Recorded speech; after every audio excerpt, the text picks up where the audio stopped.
Rozvoj, rast, krok vpred. Tieto kľúčové definície sa stali synonymami k slovu pokrok. Pre niekoho z 21.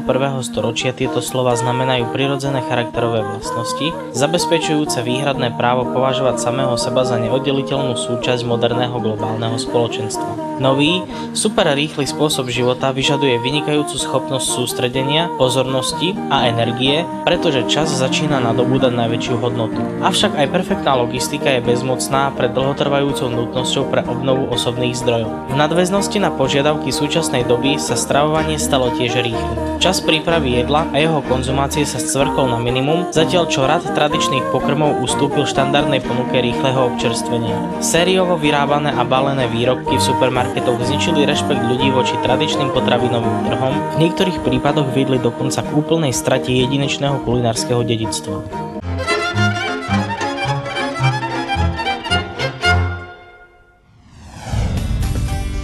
Od apríla 2012 združenie spojilo zástupcov obchodu, vzdelávania, kultúry a verejného sektora z regiónu Ivano-Frankivsk na Ukrajine, z krajov Maramureš a Satu Mare v Rumunsku, z regiónu Szabolcs-Szatmár-Bereg v Maďarsku a z Košického kraja na Slovensku s cieľom zachovať a propagovať úlohu a poslanie rôznych tradičných karpatských potravinárskych výrobkov a kuchyň ako významného nástroja pre trvalo udržateľný regionálny rozvoj a zachovanie miestneho kultúrneho dedičstva.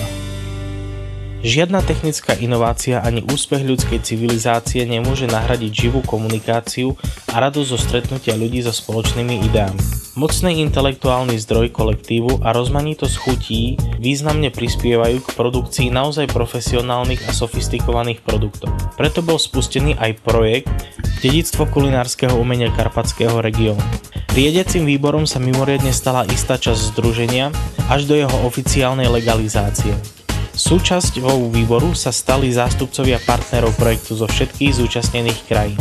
Najviac spoločná pracovná skupina vymedzila hlavné ciele združenia, dohodla sa na koncepcii všetkých oficiálnych výstupov združenia, ako sú stratégia združenia, certifikačný program, obchodný prieskum, vyhlásenie súťaže o návrh loga, dedičstva kulinárskeho umenia Karpatského regiónu a následný výber víťazného loga, ponuka kulinárskych zájazdov, formát pre medzinárodné a regionálne kulinárske festivaly, ustanovenia súťaži pre kulinárske školy z karpatských krajín, školenia a obchodné stretnutia ako aj spôsob propagácie siete, publikácie, promovideá a oboznamovací výlet.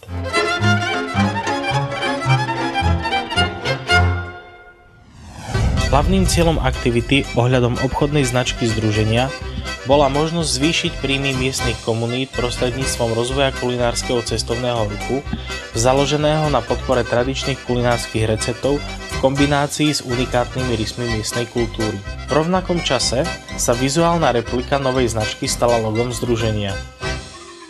Súťaž na návrh loga pre Združenie karpatského kulinárskeho dedičstva bola vyhlásená v júli 2012 a trvala 6 mesiacov. Počas tohto obdobia 8 dizajnéri zo všetkých krajín združenia predložili viac ako 30 návrhov loga. Víťazom sa stal Sergej Rimar z mesta Ivano-Frankivsk. Porota usúdila, že jeho štilizovaný obraz hlineného hrncia najlepšie zodpovedal požiadavkám združenia.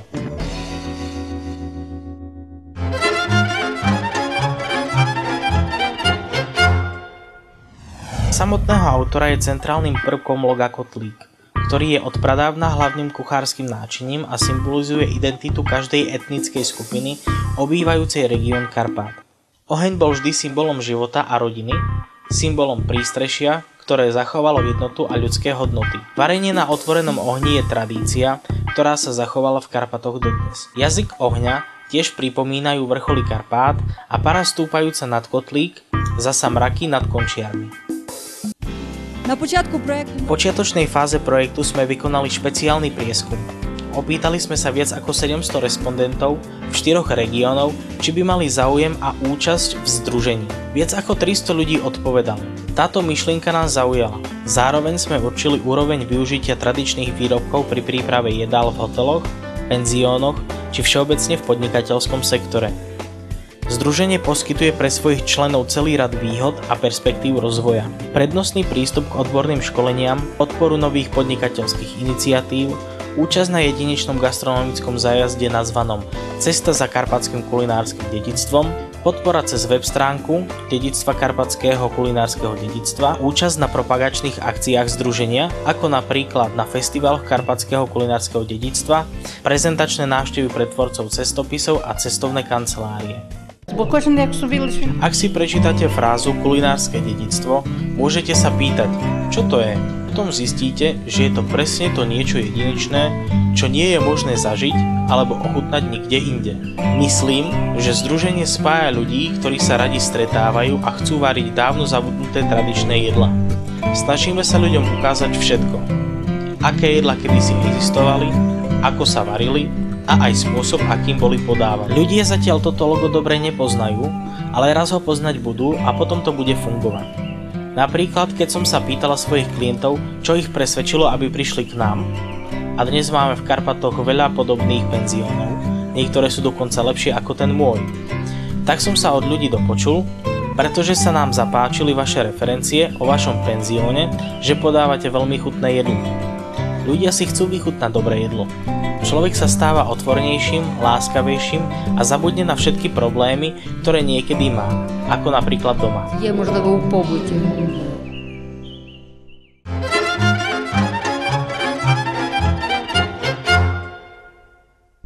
Propagácia združenia sa deje aj za pomoci web stránky združenia. V rámci projektu sme spustili webové stránky združenia culinariheritage.org. Obsahujú informácie o 4 regiónoch, o gastronomických výletoch vypracovaných v rámci projektu, kontakty na členov združenia. Ale zverejnili sme tam aj informácie nielen o týchto subjektoch, ktoré prešli procesom certifikácie, ale aj o všetkých firmách, ktoré boli oslovené a súhlasili so zverejnením svojich kontaktných údajov. Dúfame, že táto webová stránka bude fakt populárna, že z nej pocítite hmatateľné výhody, pretože budete môcť nájsť potenciálnych partnerov, dodávateľov a dokonca aj zákazníkov. Навіть і споживачів.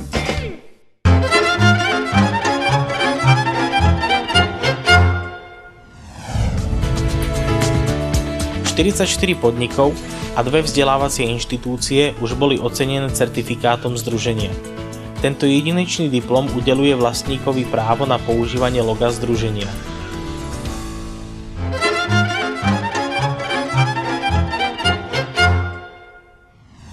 Stratégia združenia vypracovaná v počiatočnej fáze projektu predpokladala aj uskutočnenie skutočnej kulinárskej show Medzinárodného karpatského kulinárskeho festivalu. V našom regióne máme skutočne rôznorodé tradičné jedlá, takže sa budeme snažiť pozvať tých najlepších ľudí, aby pripravili niektoré z nich. Taktiež predstavíme aj najlepšie ľudové tanečné súbory zo susedných dedín.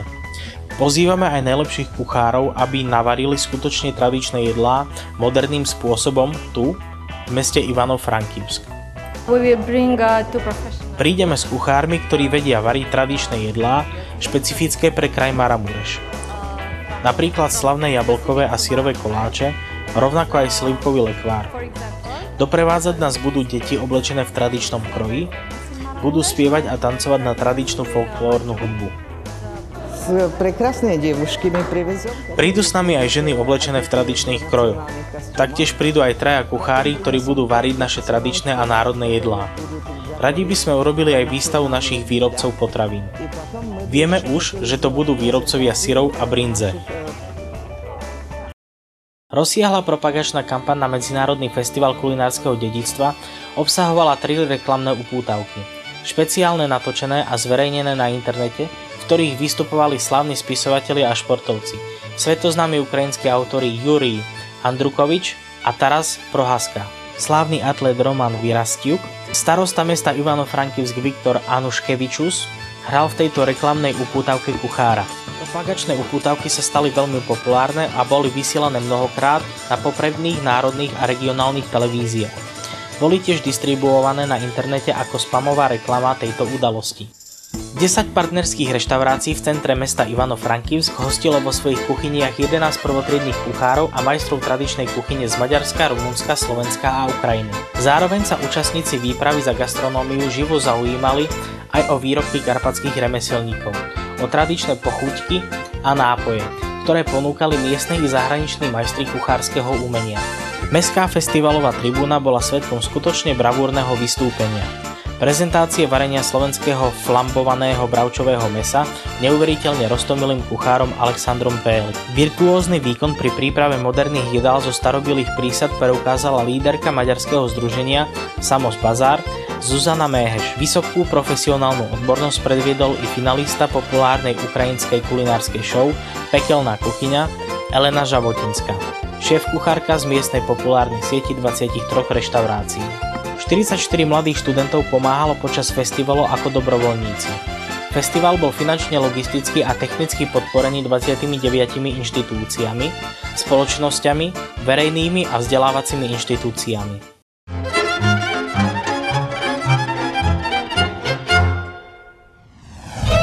Regionálne festivaly dedičstva kulinárskeho umenia karpatského regiónu podporujú a pomáhajú zachovať starobilé poľnohospodárske tradície a techniky varenia, staré recepty, remeslá a folklór.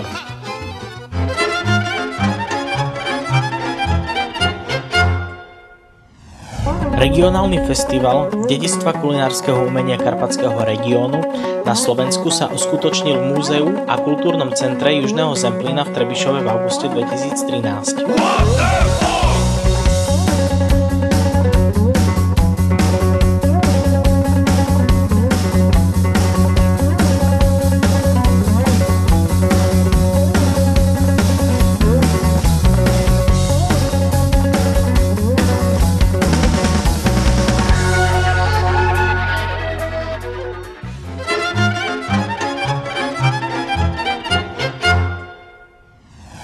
Regionálny festival dedičstva kulinárskeho umenia karpatského regiónu v Rumunsku sa konal v múzeu pod holým nebom Tara Oasuli v Negrešti Oáš v kraji Satu Mare v septembri 2013. Mara Mureș, plai cu florii, măi, dorule, măi, mândruiește-ne sărbătorii, măi, dorule, măi.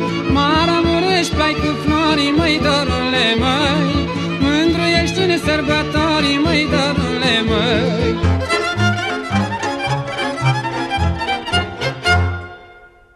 Regionálny festival dedičstva kulinárskeho umenia karpatského regiónu v Maďarsku sa uskutočnil v meste Nyíregyháza v múzeu pod holým nebom venovanom ľudovej architektúre a miestnym ľudovým tradíciám v septembri 2013.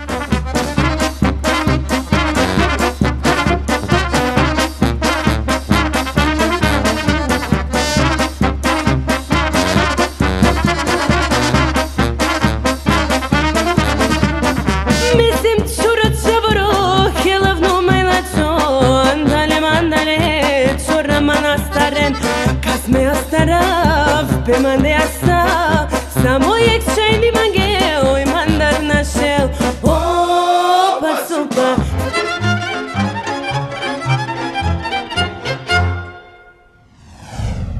Ešte jedna veľmi dôležitá udalosť. Dedičstvo kulinárskeho umenia karpatského regiónu, súťaž karpatského kulinárskeho dedičstva medzi kuchárskymi školami z karpatských oblastí sa konala v meste Ivano-Frankivsk v novembri 2013. Kuchárska súťaž karpatského kulinárskeho dedičstva bola hlavnou udalosťou zameriavajúcou sa na propagáciu úlohy a dôležitosti kulinárskych tradícií karpatských regiónov medzi mladými ľuďmi a zamestnávateľmi vo vzdelávacom sektore. Samozrejme, že je to užitočné.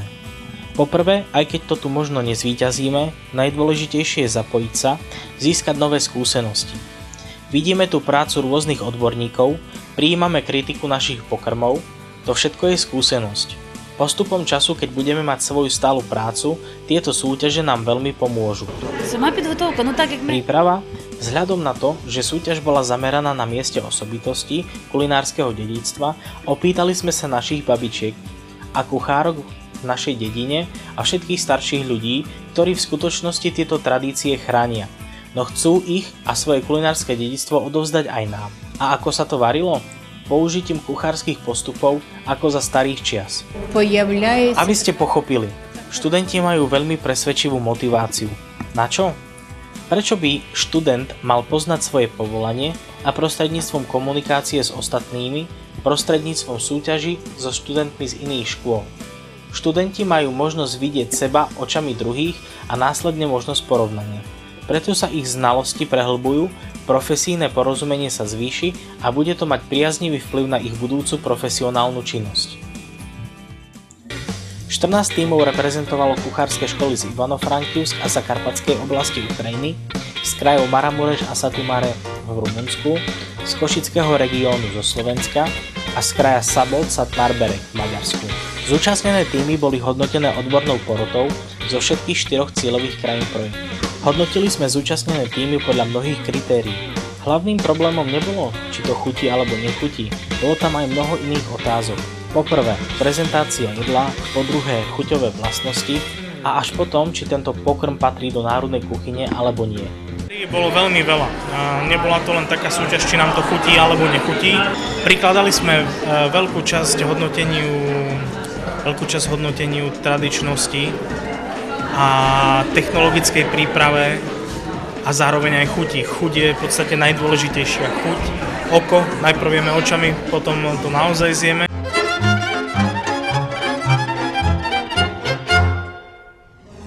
Опрацьовуючи це питання, Pracujúc na tejto úlohe sme zapojili študentov, aby zbierali recepty vo svojich regiónoch.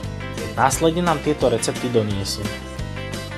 Mnoho z týchto jedál bolo takmer zabudnutých, takže sme našim študentom vravievali: pokiaľ vaša babička alebo detko žije, zhromažďujte, pýtajte sa a zapíšte si to.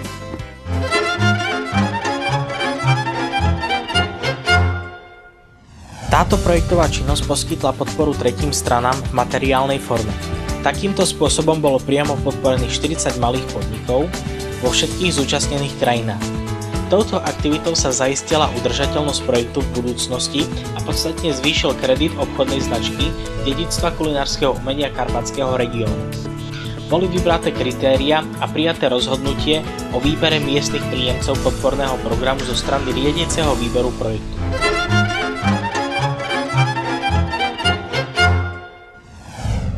Partneri združenia spoločne vypracovali 5 balíčkov zájazdov, tvoriacich chodníček karpatského kulinárskeho dedičstva, pričom dbali na začlenenie princípov zodpovedného cestovného ruchu.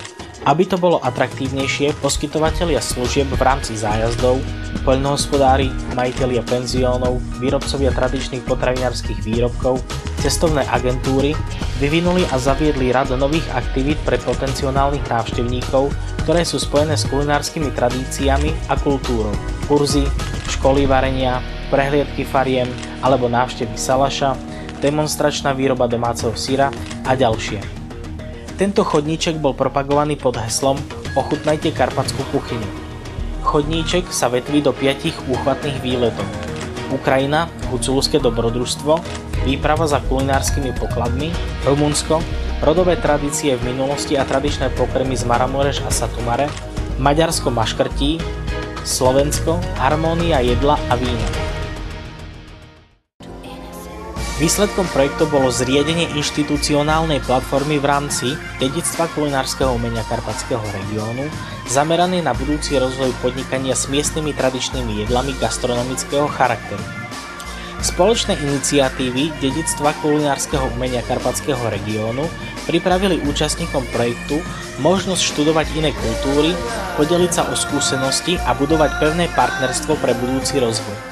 Partneri projektu sú presvedčení, že spojenie potravinárskej výroby a tradičného poľnohospodárstva s cestovným ruchom prinesie väčšie ocenenie pre každé odvetvie a prispieje k zachovaniu miestnych tradícií a prírody, pomôže získať ďalšie ekonomické výhody v daných oblastiach a takým spôsobom budú demonštrovať a propagovať úlohu kulinárskeho dedičstva medzi miestnym obyvateľstvom.